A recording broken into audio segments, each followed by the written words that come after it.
அதுக்கு பிறகு ஒரு 8 மணி நேரம் வரைக்கும் நம்ம சாப்பிடாம இருந்தாலும் சேமித்து வைக்கப்பட்ட அந்த குளுக்கோஸை எடுத்துக்கொள்ளும். 8 மணி நேரத்துக்கு பிறகுதான் மறுபடியும் தேவைப்படும். சாப்பிட்டான்னு சொன்னா 8 மணி நேரத்துக்கு முதல்ல அந்த சாப்பாட்டுல இருந்து கிடைக்கக்கூடிய அந்த குளுக்கோஸை வந்து உடம்பே என்ன செய்யும், அந்த கல்லீரல்ல சேமித்து வைத்துக் கொள்ளும். ஒரு நேரம் ஆக ஆக என்ன செய்யும்னா அந்த கல்லீரல்ல உள்ளது கம்ப்ளீட்டா 8 மணி நேரத்துல காலி ஆயிரும்.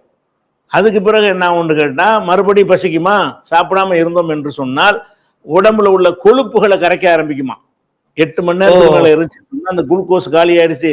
அப்ப வந்து எரிபொருள் வேணும் என்று சொன்னால் நமக்கு குளுக்கோஸ் இருக்கிற உடம்புல கொழுப்பு, அந்த கொழுப்புகளை கரைய ஆரம்பிக்கும்.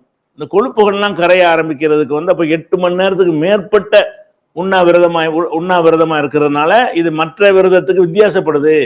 ஒரு 5 மணி நேரம் 4 மணி நேரம் இருந்தாங்கன்னா அது எந்த பாதிப்பும் செய்யாது, நன்மையும் செய்யாது. இவங்க 8 மணி நேரத்தை தாண்டி நோன்பு இருக்கிறதுனால 8 மணி வரைக்கும் அந்த குளுக்கோஸை எடுத்துக்கொள்கிறது.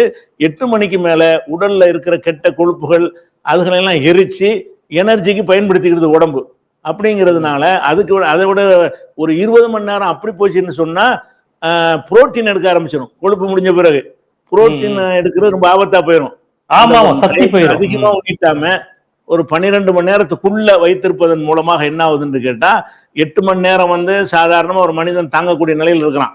இந்த அடுத்த 4 மணி நேரம் வந்து அவன்கிட்ட வந்து கொழுப்புகள்ல உள்ள இதெல்லாம் கரைச்சி எரிச்சிருது. இப்படி ஒரு விரதம் வந்து ரொம்ப அற்புதமான முறையில் இருக்குது, எந்த ஒரு வகையிலும் நன்மையானதா இருக்குது, இதனால ஆயுள் அதிகரிக்கிறது என்றெல்லாம் விஞ்ஞானிகளும் சொல்றாங்க. கெட்டது ஒன்றும் கிடையாது. சயின்டிபிக் இது சயின்ஸை சொல்லி மார்க்க எங்களை கடமையாக்கல. ஆனா விஞ்ஞானிகள் எல்லாத்தையும் ஆய்வுக்கு உட்படுத்துற மாதிரி இதை ஆய்வுக்கு உட்படுத்தி இந்த மாதிரி விரதங்கள் இருக்கு, நல்லது. குறைந்த நேரத்தில் விரதம் இருக்காமையே 20 மணி நேரத்துக்கு மேலேயும் இருக்கக்கூடாது. விஞ்ஞானி 20 மணி நேரத்துக்கு மேல போனீங்கன்னா உங்கள்கிட்ட கொழுப்பும் போய் அப்புறம் புரோட்டீன் எடுக்க ஆரம்பிச்சிடும். புரோட்டீனை வந்து கரைச்சிருச்சுன்னா உடம்பு மெலிஞ்சு போய் பெரிய பாதிப்புகள் உண்டாயிரும். 20 மணி நேரத்துக்கு உள்ள விரதமாக இருக்க வேண்டும். அது 8 மணி நேரத்துக்கு மேல இருக்கணும். 8 மணிக்குள்ள பட்டினியா கிடந்தாலும் உங்களுக்கு எந்த பாதிப்பும் வராது, நன்மையும் வராது. ஏன்னா அது ஏற்கனவே சேமித்த குளுக்கோஸ் வந்து அதை செலவழிச்சுக்கிறோம்.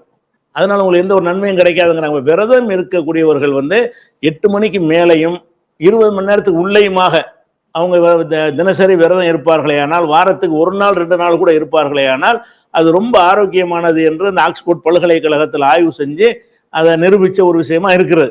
அதனால அது நோன்புங்கிறதுல வந்து எங்களுக்கு எந்த பாதிப்பும் வராது. அது மன ரீதியான ஒரு விஷயம் தானே தவிர அந்த சாப்பாட்டையும் ராத்திரில நிறைய சாப்பிட்றாங்க, அது வேற விஷயம் இருக்கு.